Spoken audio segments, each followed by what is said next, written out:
Oh, hello there. Welcome to Brainwaves, episode 41, bringing you the best in board game and tabletop gaming news. My name is Jamie Adams, and, well, Ian's not here at the moment. I don't know where he's gone. New year, new problems for Ian, I don't know. But I have decided to bring along the newest Brainwaves Giant Brain intern, Mr. Iain Chantler. Ian, hi, come have a look. Have a look at this. Come in. Hello. This is a very spacious office you've got here. Yeah, it's nice. It's usually a bit less roomy when Ian's in here, but he's got things to do, I'm sure.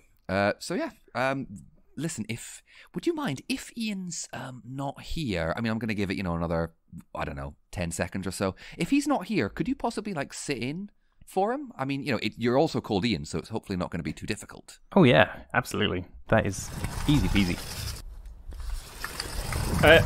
What's going on here? Damn, 9 seconds. Hi, Ian. Hello, Ian. I mean, I know he's also called Ian, but that doesn't mean you can just get him to stand in for me. What on earth? Get out of here. Go on, shoot. Goddamn interns. Out. I'm sorry. I'll go back to the basement. Yeah, damn right you will. It's dirty down there. Ian, what the heck, man? He asked for a tour of the studio, so I brought him in. I don't care. Interns don't get what they want. Mate, I knew you were having problems near Christmas. I remember all the rumblings about mistreating interns. This is getting serious. Treat them like human beings, for goodness sake. You have been awfully lackluster recently. Oh, maybe. Anyway, did you sorted out a guest, right? I've been asleep under the desk for the last 2 or 3 weeks. Are you a squirrel? Did you hibernate? Not going to comment on that. You were the one that usually deals with the guests. I was just sleeping here. Look, go and get him back then. Maybe we'll have him on, okay, as an apology. Go and get him back. 2 seconds. Ian, come back in here. Ian, come on. Look, Ian's not going to hurt you. Come on, Ian. Come on, Ian. Right. Are Ian? You sure? Yes, don't worry. Ian, say sorry to Ian. I'm very sorry, Ian. Ian, you don't need to say sorry to Ian. It's Ian that needs to say sorry to you, Ian. I am sorry. Ian. I'm sorry. Sorry. Yeah, just getting back into the swing of things. Right, grumpy. enough of this. Haven't had my coffee yet. Okay, Ian, there's a microphone. Here's some headphones, and let's do this thing. These are the headlines for the week of 20th January. Ian. Yeah, what? Really enthusiastic. Love your energy. Wonderful. But New Year. Let's see how Ian tries with it. Sure. If that's okay, Ian. Absolutely. It's fine. These are the headlines for the week of 20th of January 2020. Fantasy Flight Games starts the new year with a less than fantasy start. New Dungeons & Dragons book announced and fans are unhappy. And finally, Asmodee gets its mojo back. All this and more on this episode of Brainwaves. I like that. It was good. A little bit more upbeat, a little more enthusiasm. That's what we really want to see in the studio. Ian, what? Give the boy a chance. Give him a chance. Okay. Yes, so we are starting our first cast of the year with news of large numbers of layoffs and cancellations from Fantasy Flight Games. It was announced just last week that Fantasy Flight Interactive staff have been laid off. This was the digital arm of Fantasy Flight Games that had put out the Lord of the Rings card game online and hadn't really done anything else over the last couple of years, and they have all been laid off.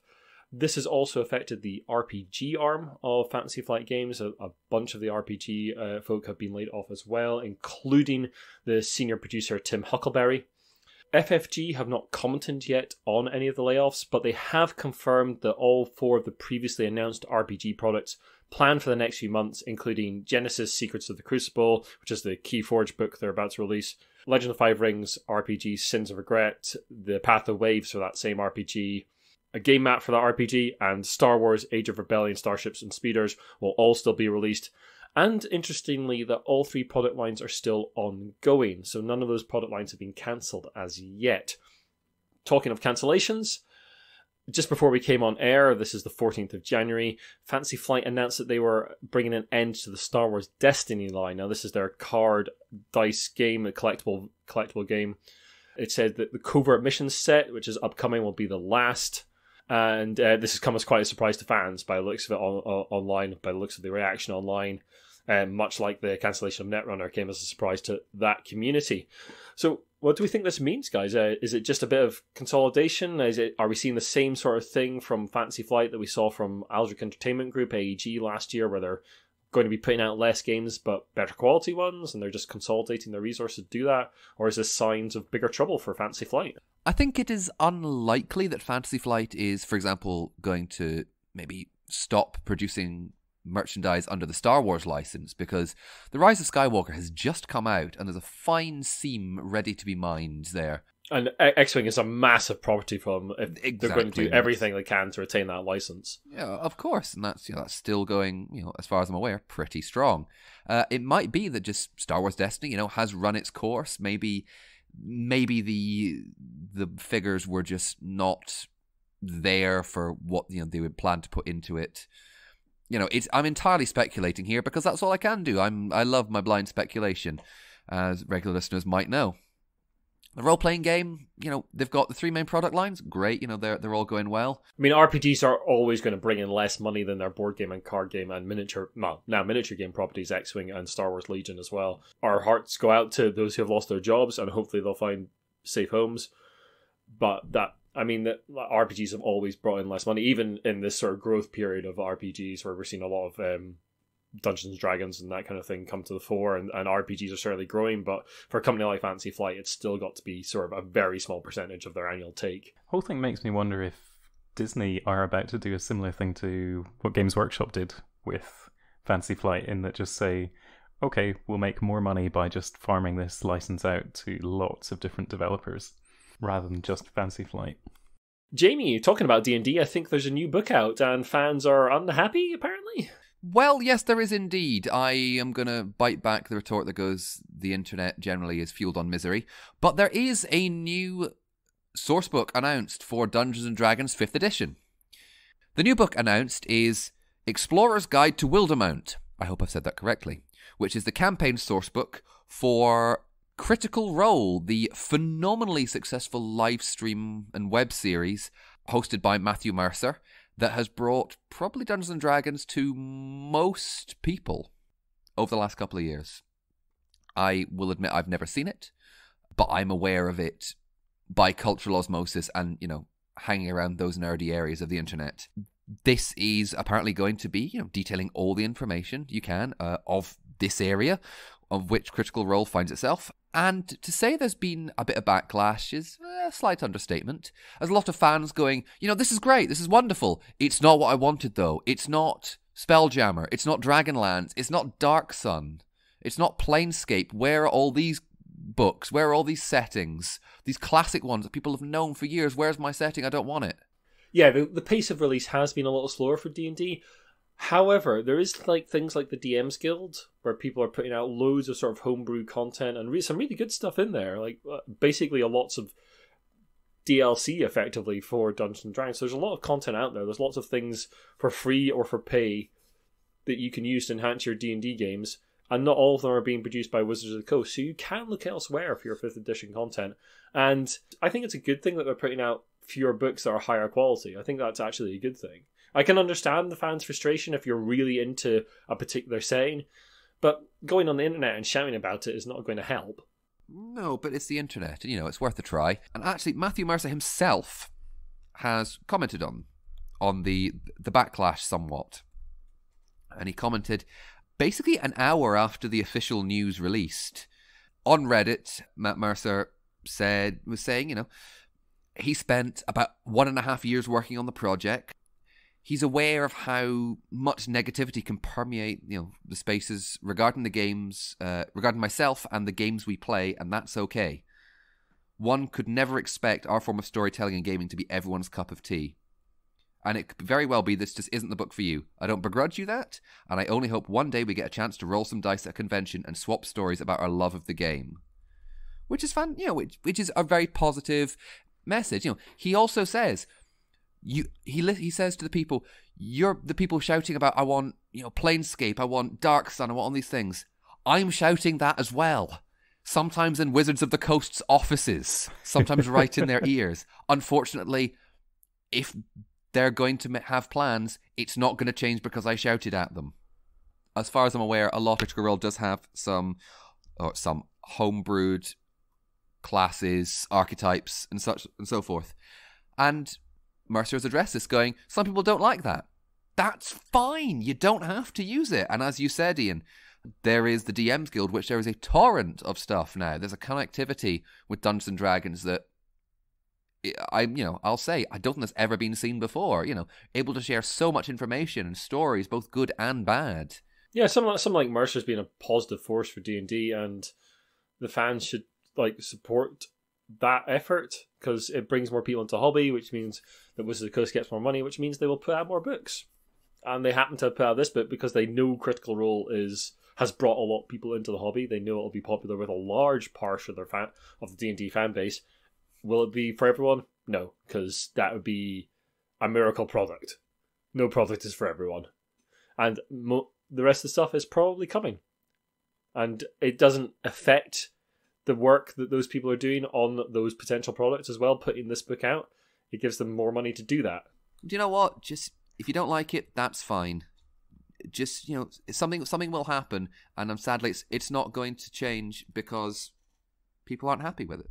Ian, I believe you've got a news story for us. Some wonderful art news, I think. Yes, I do, Jamie. That's right. Yes. Ian, did you mean that? Ian. That's me. Yep. Also Ian. This is something I'm genuinely quite excited about. The Art of the Tabletop Initiative, which seems basically aimed at getting students and new illustrators and actually focus on illustration in the tabletop industry, which has been lacking for a while. So it's a new initiative being launched in February between the website Mojo Nation and Asmodee UK to encourage graphic design and illustration students to consider careers in the board game industry. The way Asmodee are going to be doing this is they'll be speaking at the participating universities throughout the UK and about the effect of art in the industry, and students will be tasked with creating new card, board and packaging artwork for several well-known games published under the Asmodee umbrella, which includes Splendor, Mysterium and Codenames. So these students will be given 2 months for this task, then they will be judged, and the best artwork will be exhibited at the UK Games Expo 2020. Ben Hogg, the marketing manager for Asmodee UK, has said that the rise in popularity of tabletop games has been widely reported for a number of years, with students and the younger generation a key contributor to this growth. We want to showcase to budding art students the depth and variety of the visual design that goes into the huge number of games released every year.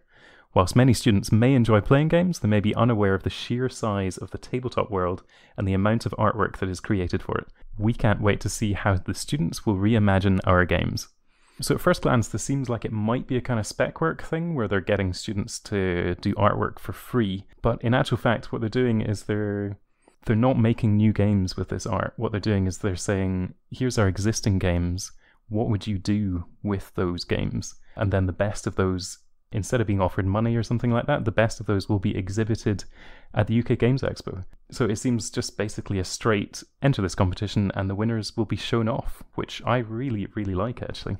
Yeah, and especially at something like UK Games Expo, where you're going to get a lot of companies turning up, a lot of art directors for companies will probably be there, and they'll be able to see new talent coming through, which is a really cool idea. I really like it. Yeah, I agree. It's a really good idea. It's better than these sort of competitions you do see occasionally for things where it's do a thing for free for us and we'll use it in our marketing campaigns. No. Yeah, those are the worst. I'm slightly intrigued when they said, they'll be creating new artwork for the games. Are they going to be given, for example, let's take Splendor, the theme of which loosely is gems, gem cutters and gem makers, and is it going to have to specifically relate to that, or are they going to be given a brief going, this is what the kind of the game you do, this is the game, this is how generally it plays, this is how we when we released it looked at it, but maybe you want to do something different. Yeah, maybe, yeah. Certainly Splendor and Codenames, I can see them basically making new themes for without too much problem. Mysterium might be a little harder, because the art in that is quite tied to its theme. Whereas something like Splendor, I could see it being exchanging, I don't know, cyberpunk parts in the 2077 or something like that. It could be pretty much anything, really. The theme isn't strongly tied to the art in that particular game. So it'll be really interesting to see what they do. Maybe it'll just be marketing material kind of stuff, but I mean, it's it's interesting to know. I think art's become a much bigger thing, and when we had Ross from More Games Please on, we talked about this a little bit. It's become a much larger thing in board games. I was just looking at the Oath Kickstarter that I backed today, and it's got 300 unique pieces of art from one artist. Yeah, that's quite an undertaking. Incredible. And that doesn't include like board or anything like that. That's just the cards. So yeah, like there's a need. I think there is a need in the industry for new artists coming up, and they'll want to make their games stand out by getting the best and bright new talent. It's very cool. Yeah, I think that focus on art is really important now, given the number of games that come out every year, because you see so many games come out, and the ones that have bad art just don't make a splash whatsoever. Anyway, I think that's enough for the headlines. Let's move on to the news.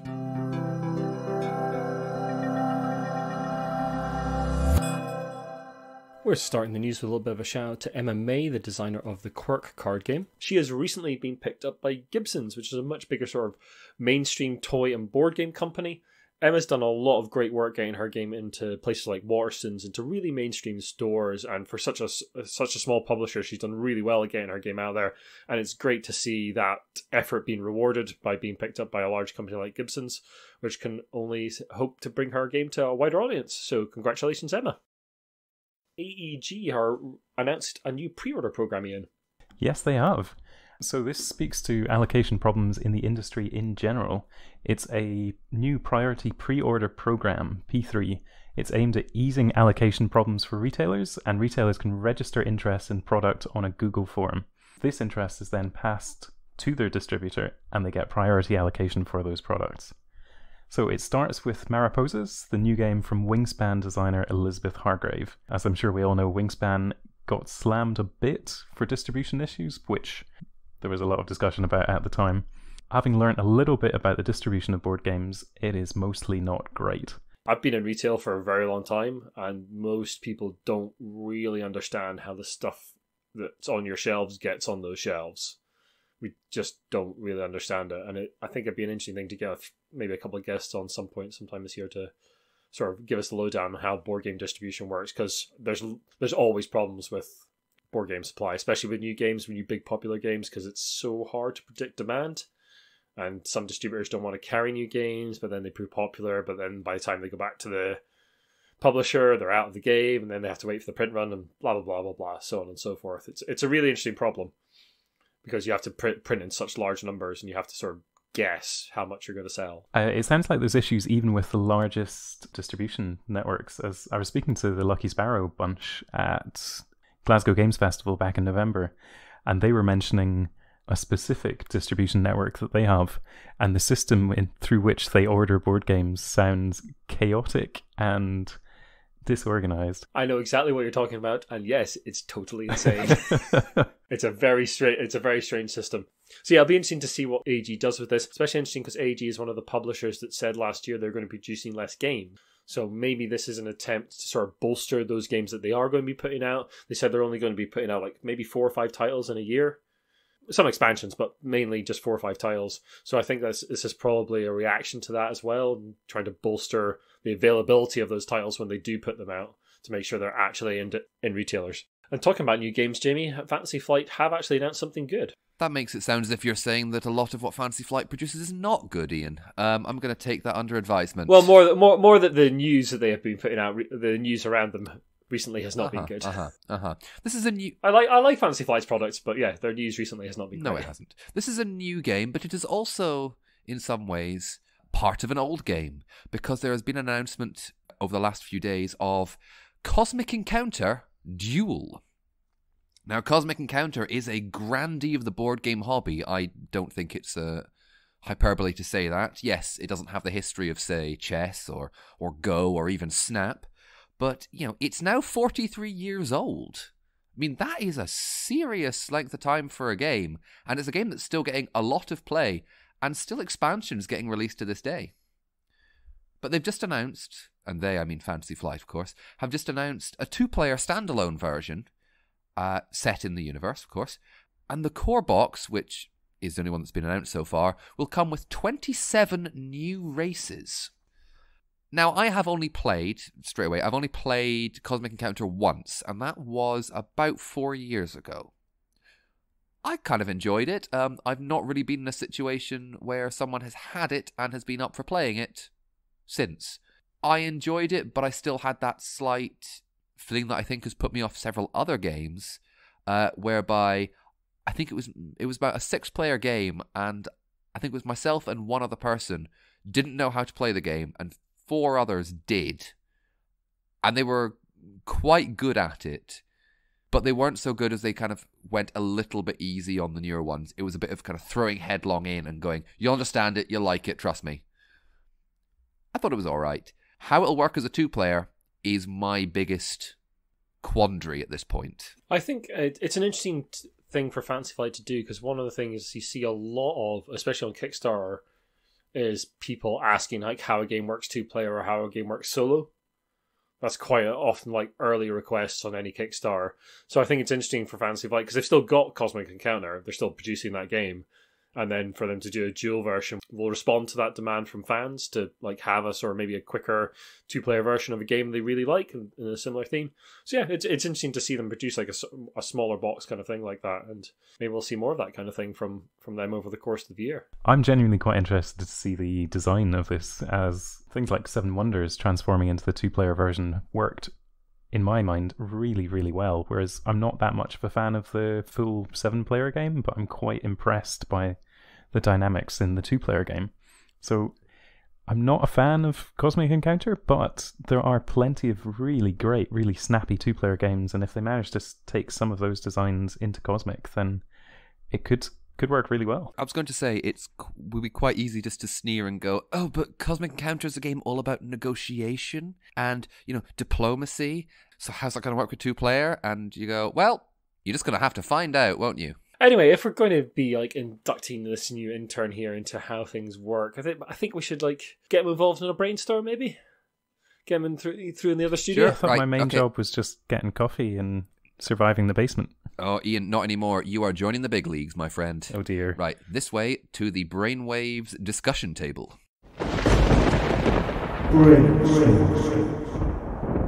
I thought we'd have a sort of a slightly prognostic kind of brainstorm in this episode. There's a lot of speculation going on right now about what 2020 is going to bring to the hobby. A lot of different media types putting out their sort of predictions for the year. So I thought we'd have a little shot at this ourselves. What are your predictions, gents, for 2020 in the hobby? It could be games, it could be industry stuff. What do you think? What's your sort of top prediction for 2020? My first one is to find out what prognostic means. Give me 2 seconds. Ian, why don't you have a talk?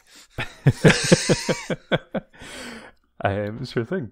One thing I reckon is going to be a big thing this year is actually re-releases, updates and reimaginings. So taking a cue from the film industry, where you see endless rehashes of the same film over and over, I think we're going to see a lot more of board games taking classics and updating them, or just plain out re-releasing them. So we've already mentioned Sidereal Confluence and slightly Cosmic Encounter, but there's also, so this year my favourite game, Comet, has had an update to the rules called Comet 1.5, and this coming year there's going to be a new Comet called Blood on the Sand, which sounds essentially like a re-release plus a slight change. There's not been that much details about it, but I think this is my prediction, this is my wild speculation for this year, is that board game companies are going to look at their old catalogues and say, actually, we've got a series of hidden gems here, but a lot of them have incredibly outdated art and incredibly outdated graphic design, even if they're only 5 or 6 years old.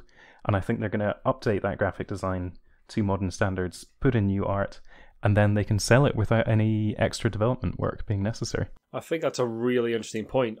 We've had restoration games, obviously, going back to older games and re-releasing them. They've got Return to the Dark Tower on Kickstarter right now, for instance. As hobby's grown and as we've got so many more games coming out, I think we are replicating what, like you mentioned, the sort of film industry where big companies play it safe a little bit more with properties they know will sell. So going back into their back catalogue for games they know have sold in the past, and giving them a fresh lick of paint, retheme, whatever, and just re-releasing those seems like a good, safe way to make money. I mean, the ball has been started rolling slightly with games such as Love Letter from Z-Man Games. I have a copy of the original kind of red bag Love Letter when it was AEG was dealing with it, and it was in the Tempest series of games, I believe. And the art was related to that. And, the art was absolutely fine. Was quite white. Quite white. And now, with Z-Man getting it, there's been a new version that's been released last year, which puts the player count up to 6, has changed the art, diversifies it nicely. And, I think it's still a very good game. I've got both copies now, and I'm very happy that I've got them. What about you, Jamie? What do you think? What's your sort of top prediction for 2020? Looking at probably the last year or so and just seeing a trend. Now, again, entirely speculation, but the tail end of 2018 into 2019 saw later games' Root take off in a spectacular way. And I know that Ian and you, Ian, do really enjoy Root and are looking forward to the Underworld expansion coming out very soon. I cannot wait to play with those moles. Those moles and those ravens or crows, they look great. I cannot wait. And on the new maps as well. What's your point here, Jamie? There is a point. Let me get to it very quickly. Well, we had Root, and then last year we had the re-release and re-artwork, the rebirth, if you will, of Dune. The seminal asymmetric area control backstab game, which Ian and I played. I think I may have mentioned it on the cast, I can't remember, but we played just before Christmas. We got 3 turns into a 10-turn game. It took us about 2.5 hours, and I flippin' loved it. But yeah, I think 2020, we are going to be seeing a slight upsurge in asymmetric games. I think that having variable player powers, and not just, we've got the same game, but also not really.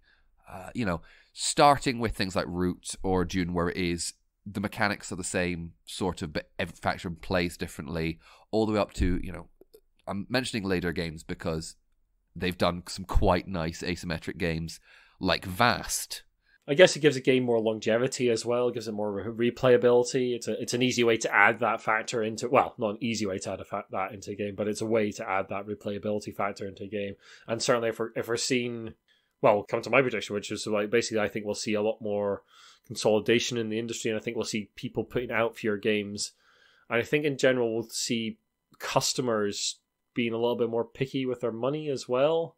Because there's so much choice out there, they'll be a little bit more picky with what they buy.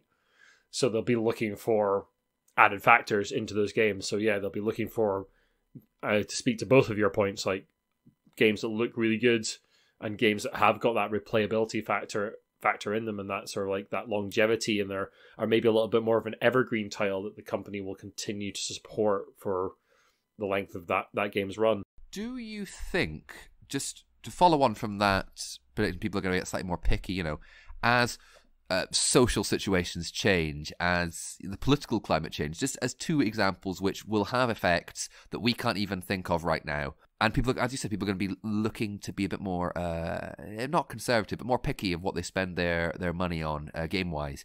Do you think that's going to put extra, pressure, extra emphasis on the critical side of the industry?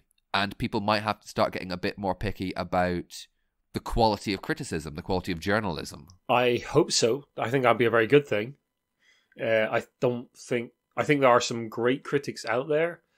I think they are also not the most popular channels for sort of board game reviews and previews and that kind of thing. Like I really like people like Dan Thurrott, Owen Duffy, a lot of the people that are involved in There Will Be Games, like Matt Thrower, Dan Jolin. There's a lot of really good critics out there who write really good stuff, but they seem to be they're quite a small part of the critical, what's the word I'm looking for? Critical machinery of the hobby. And I think good criticism is needed to help guide people to like the games that are good and not away from the games that maybe aren't so good, or just to tie into a particular critic's tastes. And I've written about this recently, and just towards the end of last year, about like the sort of critical faculties that we have as a hobby. I'll link to that article in the show notes. But yeah, I think we will see more of that. I think we will see a desire to get better criticism into the hobby. I think the Oath Kickstarter we've seen today has been a really good example of that, as it's definitely a complex idea to get your head around, and the main review that seems to be shared is not some kind of Kickstarter paid preview, but it's Dan Thurrott's overview of it, which includes some really strong terms like that it's a hate letter to civilization games, that kind of thing. And his analysis is really crisp and really in-depth and great, and quite academic at the same time. Yeah, I thought that was interesting as well. I don't think I've seen a couple of other people who've got preview copies now. The sort of review stuff's coming out later. But yeah, that was the one review that they obviously wanted. Yep, absolutely. And that's really interesting. Because he's such a good writer. And he's very analytical about games. Yeah. And it's quite different to like getting like a paid video preview from one of the bigger sites. Or whatever. So any other predictions for 2020, gents? As a very small prediction, I think that trick-taking games are going to be a little more into this year. The designer I follow on Twitter, Daniel Newman, is chatting a lot about making trick-taking games a bit more interesting, and people seem to be really into it. So, yeah, tiny prediction, but I think, there'll be a bunch this year, and I think they'll be good. There's one game I've been hearing about called, I think it's Die Crew. It's a German game. Like, it's a cooperative trick-taking game, which is apparently making some waves. So yeah, maybe. Grand. I like a good trick-taking game. Anyway, that's our predictions for 2020, folks. Do get in touch with what you think you're going to be seeing in 2020. You can email us, get in touch on social media, or, well, I don't know, send us a homing pigeon. Let's get out of here. Yeah, back to the warm, comfy chairs. Do I need to go back to the basement? No, the basement days are far behind you now. Excellent. Yeah, the lawyers have been in touch and said I was too mean to you earlier, so now I have to give you like a proper job. Oh no. Stupid lawyers. God damn it.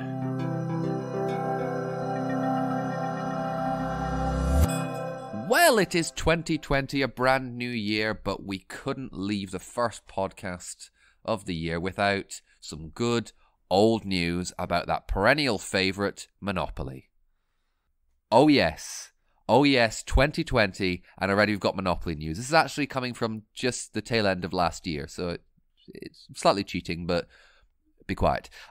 This is actually a team-based Monopoly game, which I can't think of a team-based Monopoly game that's been released by Hasbro recently, but I have done a lot of these Monopolies now, and they tend to all blur into one eventually. This Monopoly game is Monopoly Llamas versus Unicorns, with the aim of the game, apparently, is settling the, to quote the product description, the lively rivalry between the said South American mammals and fictional horses with horns. So instead of properties on the board, teams will be trying to collect titles such as Sweetest, Most Colourful, and Twinkliest Eyes. You've got the twinkliest eyes, Jamie. Oh, you say the kindest things.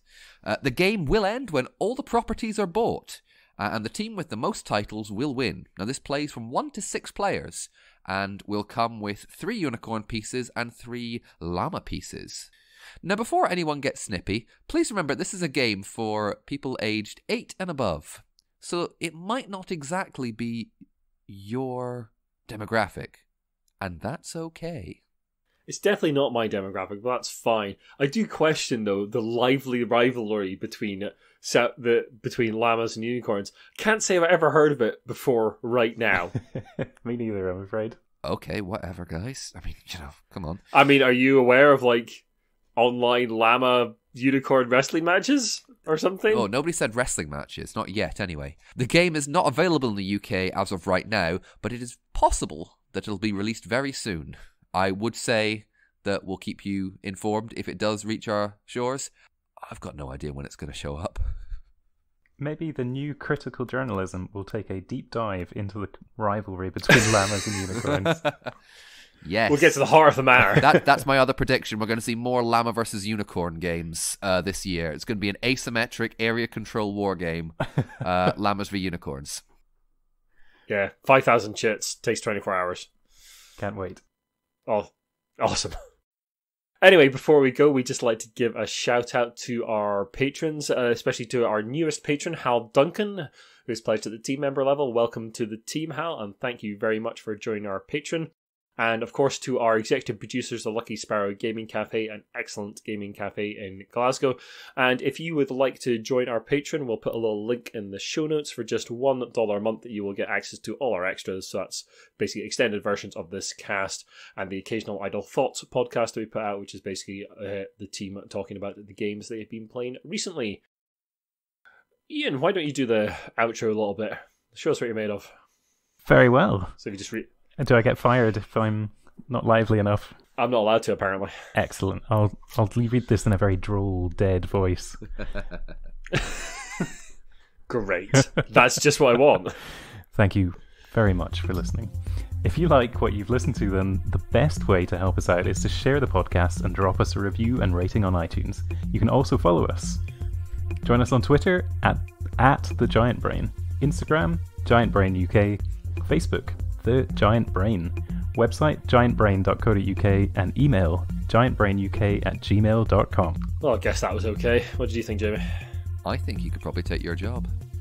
Probably take my job, come to think of it. Well, that might just happen. You better be careful now. Anyway, say goodbye, Ian. Goodbye, Ian. Say goodbye, Ian. Goodbye, Ian. Goodbye, everyone. Take care.